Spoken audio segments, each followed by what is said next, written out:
have fun with it. Don't place any undue expectations on it.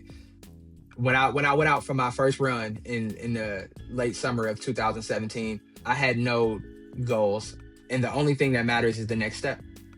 Don't try to skip steps. Don't try to force anything. It's just like, one run at a time, 1 mile at a time. The journey is literally the destination. Like we see the races, we see the finish times and all of that, but really the work is everything to lead up to.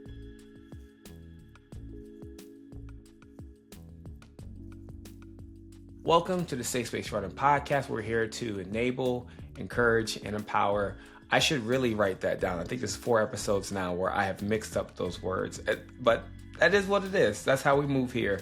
Today's guest, this guy is he's truly something different, and I applaud and admire the work that he does. Aaron, how are you doing today? I'm doing Chris, man. I'm doing great, Chris. I'm doing Chris, great. I guess we just mixing up words today.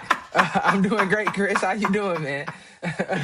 I'm doing good, bro. I can't complain. I mean, I'm in this phase of purpose busy, if that makes any sense. Like, I'm busy for sure, but it all serves a greater purpose kind of thing, to where it's like everything feels like there's not it's a reward to it. There's something driven behind it. I'm not just running errands and just doing things for the sake of being busy. So that's kind of where I'm at for now. And as we roll right into it, my first question obviously is, what do you have lined up next on your race schedule? I know you've had a couple big races and such that we're going to talk about in a minute, so hold on those. But what do you have lined up coming up this year? That's a great question. Somebody asked me that yesterday at the group run. They said, "What you doing next?" And I'm undecided right now. I don't know. I just ran my first road mile last weekend, Oh, so a little change up. A little something a little different. I think I want to do that. I want to run that back. So maybe another road mile, maybe a couple 5Ks before the end of the summer. But there is a half marathon in the fall. I just haven't figured out where it's going to be yet, and I think I probably need to do that because races sell out super quick nowadays. So, yeah, it'll be a fall goal half marathon, but location TBD, I'd say.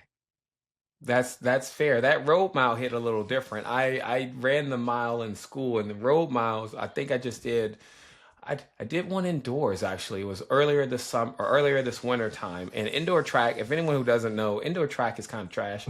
It's just you have all that air that doesn't go anywhere. And it took me I had a cough for at least a week Ooh. afterwards. I think I hit like a 519 at the time, and I thought I was gonna die. Yeah, So yeah.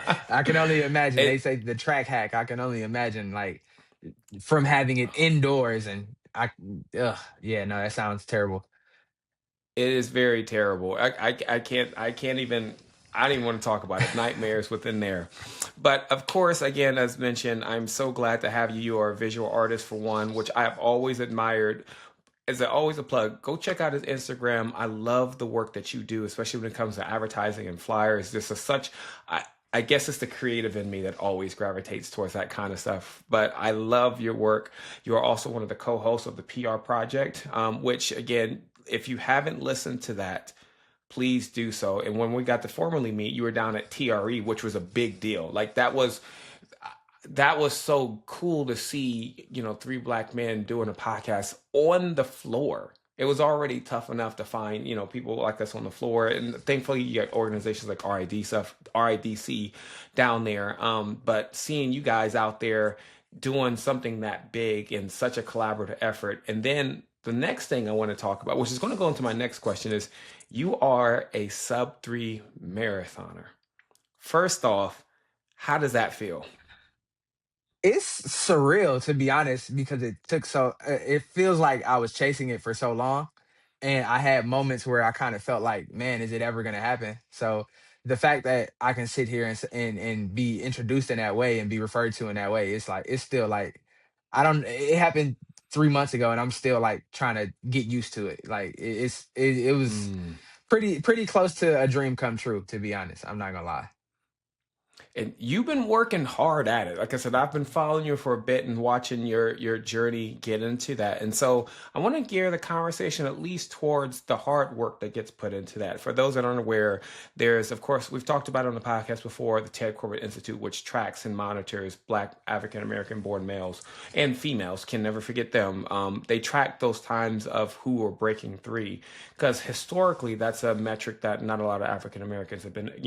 There's not a lot of us out there breaking that landmark, but breaking a sub three is what 6:53 minutes per mile, if I'm thinking the right average or so. And run me through again. You've been at this for a while. Why stick that out? Why pursue trying to break three?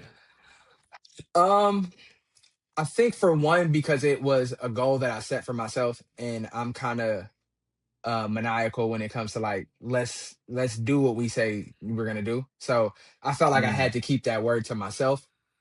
Also, I felt like it was very attainable, and I got close enough the first time I ran a marathon to like know that I could do it, and it was really just about like proving myself right, you know. So that was a big part of it, and also it was just like it's just like a benchmark that felt like challenging enough, but also within reason. So I'm just like, mm, this will give my running journey some purpose and some structure. Like I know if I'm working towards a goal, that I'll be able to like reverse engineer and like line things up and do like the necessary steps to get there. So I like to have that North Star to like chase and say, okay, this is where I want to be and this is what I have to do to get there. So that helps in that realm for sure. And then it's just cool to say like, like you said, not a lot of Black American men or Black American women for that matter has reached that benchmark. So to be in that esteemed company with all these other great runners, it's a club that I definitely wanted to get into. So it feels good to be there. that's awesome. So describe to me then as your how many years, and this is good for people to understand, how many years did it take for you to get to that point? So I ran my first marathon in the spring of 2022. I Mm-hmm. started running just distance running. It wasn't a thing that I did when I was younger. So I started running in a more structured way, probably I think it was like late summer, early fall of 2017. And I never had Mm, aspirations to run a marathon or anything like that. I actually started running to help with my weight loss journey because I had gained some weight after high school, and I'm just like, okay, this is not who I am. Like I want to reinvent myself. So I decided to do that, and I ended up losing like 60 pounds. And just got that's into amazing. yeah, thank you, and just got into a more healthy routine. And then I met the run club and I met Tommy and we all just kind of lifted each other up. And one day Tommy was just like, well, what are you training for? Like, how are you training? Whatever. And I'm just like, oh, I just do whatever. And he's like, I think if you're gonna be out here like running as much as you're running, you should be training for something. Like you should be Mm, doing it in a more structured way. And I said, sure, I'm down for it. So I plan to run a marathon in the spring of 2020, I think. Yeah, spring mhm. of 2020, but as we all know, that was when the world shut down. So Literally. I had nothing else to do but run. I ran a bunch of miles. I got burnt out. Glass City Marathon got canceled, and we didn't really have races back for another year. And then I Mm. ended up running. Yeah, I ended up running my first full marathon in the spring of 2022 in Rhode Island. So the marathon journey has been 4 years in the making. The sub three marathon journey has been Mm. 4 years in the making. I love that context to that because I think there are a couple people that are just naturally good at doing things like the marathon and such. I got my dude Chris. I've talked about him before. His first marathon 3:01. I'm like it may, and he didn't even train, but it's just he has a natural knack. How often that is very few and far between. But I think it speaks to your dedication to put in hard work because 4 years is a long time and you could have given up at any point in time. You mentioned about being driven and things like that. What did you remind yourself during that course? Because again, you had multiple attempts during that time. What did you tell yourself to motivate yourself to continue on to pursuing that dream? That's a good question. I'm a firm believer in uh, structure over motivation. Like I'm not really like an Mm. extrinsically motivated kind of person. Like I don't look to outward like inputs to motivate me. I'm more so, and it's kind of my analytical brain. I want to set Yeah. up systems that allows me to do things that I don't need motivation for. So like I tell myself, Mm. I know that if I have a run on my calendar, then I have to do it. Like there's no, Yep. so I don't have to get up in the morning and like talk myself into doing it because there's really no choice. Like I don't leave myself the option to like not do it. So once I decided that this was something that I was going to pursue, it was like, okay, you've already signed the contract with yourself, so now you got to go out there and you got to live up to it. So yeah, I didn't need a lot of motivation, but I did tell myself that I knew it was going to happen. Like I knew eventually Mm. the work that I was doing would pay off, and it was really just about me making it happen. So I always kept that in mind. Like it's going to happen. You just gotta show up every day and you got to keep grinding, and we finally made it. It took some time. It took much longer than I expected, but it made it that much more sweet when I crossed the finish line and I saw that two on there. It Hmm. was really cool. That's amazing. I love that because I think sometimes people forget that running in any kind of physical sport, any kind of, a sport or a physical activity, there's a little bit of time and commitment that you have to give to it. And I love that you put it to perspective. You got to get it done. I feel the same way in terms of I follow a plan. I've been a little bit more structured myself for past 4 or 5 years, and if it's on my schedule, it's going to happen. And I love that. I tell people, especially some of the athletes I work with, is that you got to put in the work. There is only so much you can do in that realm. You're either going to do it or you're not going to do it. And race day, it's going to show up whether you undertrained or overtrained or trained perfectly. When race day hits, when the conditions are, and barring any weather, or hopefully the world doesn't shut down again like COVID last time, but like, the work's going to get put, we put in the work, it's going to show up one way or another. That's what's so great about that. I love that you had that mentality behind that. Yeah, I like to tell people like running is one of the few things in our society that you can't finesse. Like you can't cheat it. You can't say, "Oh, I'm gonna run. I'm gonna do this in a race." Like if you don't do the work, like there's so many things that you can get around. You can shortcut your way, all kinds of things. But with running, if you're not putting the work in, you will Hmm. not see the results. And that's one thing I really like about it because it's like evens the playing field for everybody. It's like the people that did the work, you'll see it, and the people that didn't, you'll see it Hmm. as well. It keeps you honest. Like there's no, like I say that you can't fake running. That's one of the few sports you can get lucky and shoot a three off the baseline and win the. I mean that is what it is. And you don't ever want me behind the three. Keep me in the paint. That's where that's my rim. But if you see me behind that arc, just Get the I'm rebound. gonna take the shot. Right. I'm gonna take the shot anyway. But no, it's such a true statement that we have to constantly remind people is that like, you can't fake running. Like running or walking in a sense, it's just truly a matter of putting in that work. And I'm gonna take that same note, and I wanted to dig into another component that you've been working on. For those that aren't aware, there is an app called City Strides, and it typically I've seen a lot of people do in Columbus where they go and run every street in the city. And I'm based in Columbus. We've had a couple people here doing it, and you've taken on that journey in Detroit. So, question to that is why? Okay, so I actually am doing it in a city called Pontiac. So Pontiac is Okay. a suburb of Detroit. We're about Oh, okay. 25 miles north, but we Mm-hmm. have a very similar story to Detroit. Um, a former, automotive hub, automotive manufacturing hub that kind of um, lost a little bit of its luster uh, once a lot of the big manufacturing companies decided to start moving away. So my why was just I want to have the opportunity to show the world the rich history and just show people how beautiful these towns can be.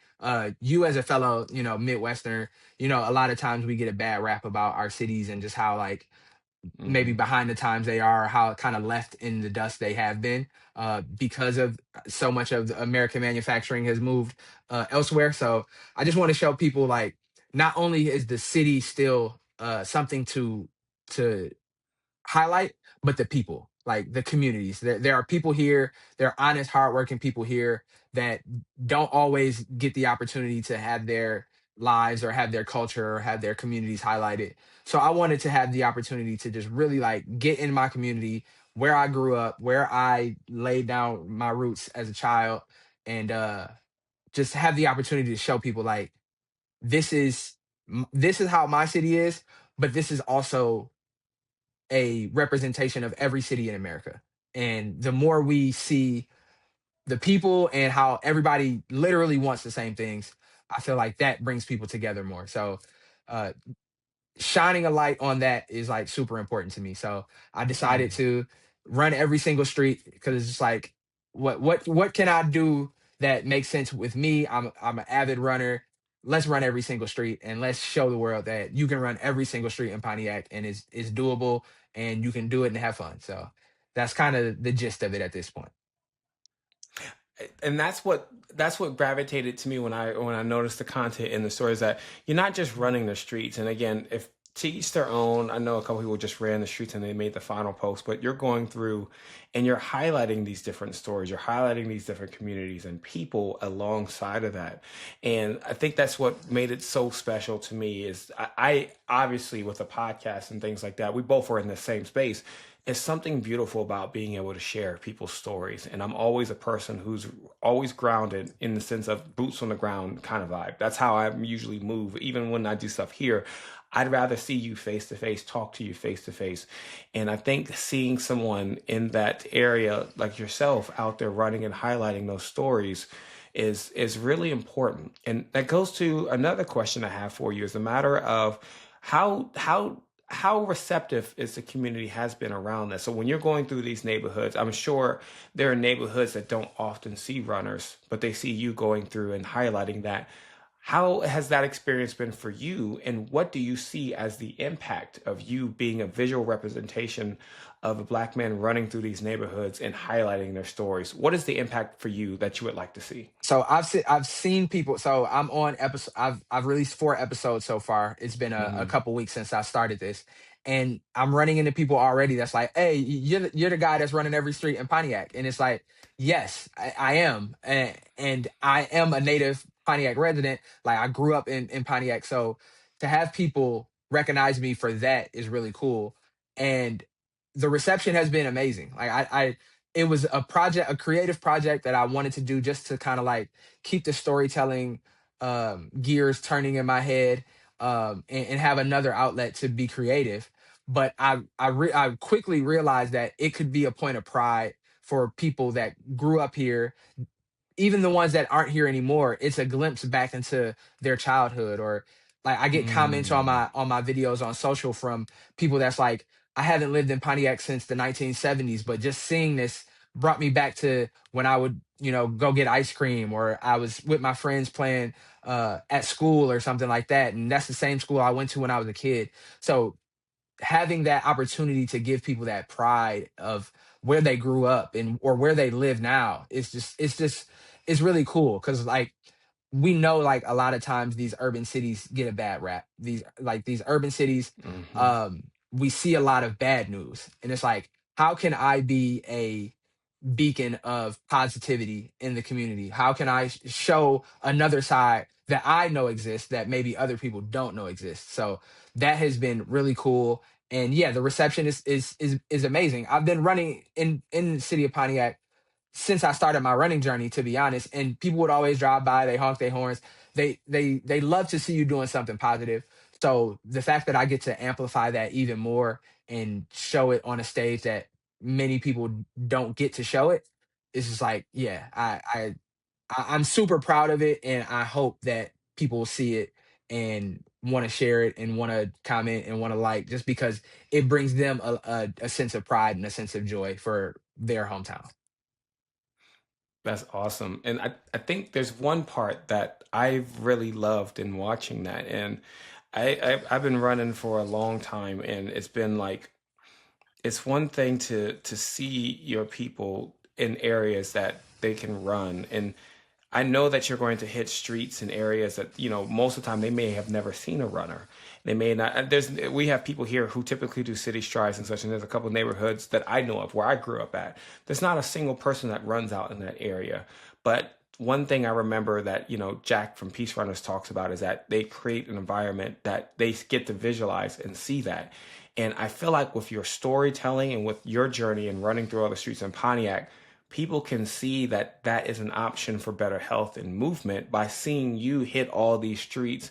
And on top of that, you are telling these stories. That's the part that really inspires me is I'm huge on representation and seeing things tangible, and seeing you go out there and hit these neighborhoods is so dope. And I'm gonna go into the next portion, which is always, again, I give my flowers to everyone on this part. And I've told you before how I feel about you, and I love what you guys are doing. But I love that you have a good sense of vulnerability in your stories and how you tell your stories and how you talk about your personal journey. I've known about your sub 3 chase because you were willing to share that with us, and you were willing to inspire others. And you've got people now talking about you're unlocking core memories. We talking like some Kingdom Hearts kind of stuff for seeing people in they're seeing your stuff in Pontiac. So I want to make sure that I thank you for taking that step to not only live your story, to be unauthentically you, but to share that same story with a authentic motive behind it, to really highlight the people in these neighborhoods, to highlight these neighborhoods in general, the architecture, the where these people have been, and help shine a better light than a lot of us Midwestern cities sometimes get a rap for. So that alongside, and I'm gonna go into one more tangent, but like when I seen you guys down at TRE, and you guys had this with Flow Track, and you guys had this full blown live podcast on the floor. It's like I love seeing those kind of opportunities flourish. And you guys worked hard for that. Like I said, you guys have been working at this for a long time. You've been running in a long time. You've been in the industry for quite some time. And I think it's good that we recognize those efforts. And sometimes we see the end result, but I know that it took a good bit of grind and sacrifice and work to get to where you are now. So with all that said, I want to make sure I thank you for genuinely being an inspiration to me in what we do at Safe Space, and making sure that we continue to tell stories and we continue to share them in any facet, and also in your personal journey of the sub 3. I'm chasing it. I'm about to hit 40, so I may be 305 at this point. but even with that said, I just want to make sure I say thank you for that. I appreciate that. And to know that um my story, my whole story can be inspiring is very reaffirming, because I like to tell people, tell the whole story. Tell the whole story. Tell the bad parts, tell the embarrassing parts, tell the parts that you're not, you know, super proud of, because that grounds you in a different way. Like, we see people on social media all the time, and they're showing you all the wins, but they're keeping the losses tucked in their back pocket. And it's like, no, share that too, because there's value in all of it. And Hmm. not everybody can, like, what's the word I'm looking for? Identify with somebody that's just checking everything off right away as soon as they make, like, no, like, you have to show them that there is failure along the way, and failure doesn't make you a failure. Because you failed doesn't make you a failure. It's just a part of the Hmm. journey. So yeah, man, I appreciate the acknowledgement. We can get caught up in the idea of nobody watching, and just we're just like screaming into the void. But to actually have someone say, what you're doing is inspiring, it's really cool to hear. So I appreciate that. No, no, of course. Like I said, I'm big on when people.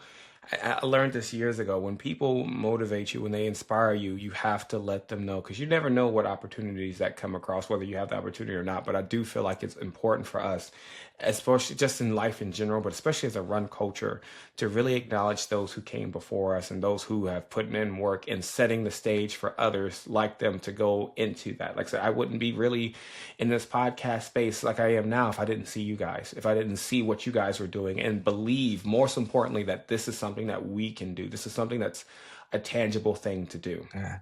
And speaking of tangibles, my last question to you is always, again, my heart, those who listen, they know what's coming, but my heart always is for new runners and walkers. And you have a lot, again, you've got a depth of experience in this journey. And my question to you is for someone who's first entering into this space, brand new, no idea how to navigate it, what would be one thing you would suggest to them as they start their journey? Um, have fun with it. Don't place any undue expectations on it. Um, when I went out for my first run in the late summer of 2017, I had no goals. Um, I didn't even think any of this was possible. I literally got Mm, out for the earnest reason of just trying to better myself and become more healthier and just be more mindful of how I move through the world. Um, and the only thing that matters is the next step. Don't try to skip steps. Don't try to force anything. It's just like my good friend Tommy Runs, man, he's got a tattoo that says one blank at a time. And you can fill that blank in with whatever you want to put it, but it's one step at a time, one run at a time, 1 mile at a time. Like just don't get don't get ahead of yourself. Enjoy the journey. That's the beautiful thing about running, that the journey is literally the destination. Like we see the races, we see the finish times and all of that, but really the work is everything to lead up to it. So uh stay mm. present, enjoy that, know that the work that you're putting in will be worth it, and the work you put into yourself is what you'll get out of it. So yeah, just one step at a time, 1 mile at a time, one run at a time, and have fun with it. I love that. That's literally that's my mo for a lot of these runs at this point in time because these 99 2000 knees are hitting something different. So, well, Aaron, again, I meant every word that I say to you, and like I said, I know I'm not the only one who feels that way about what you're doing. So, for those again listening and watching, socials will be down in the description section. But again, Aaron, please continue what you're doing. We see you. We see what you're doing and we love what you're doing and we're motivated by what you're doing. So keep it up. We appreciate you and thank you so much. For sure. Thanks a lot, Chris. I appreciate you, man.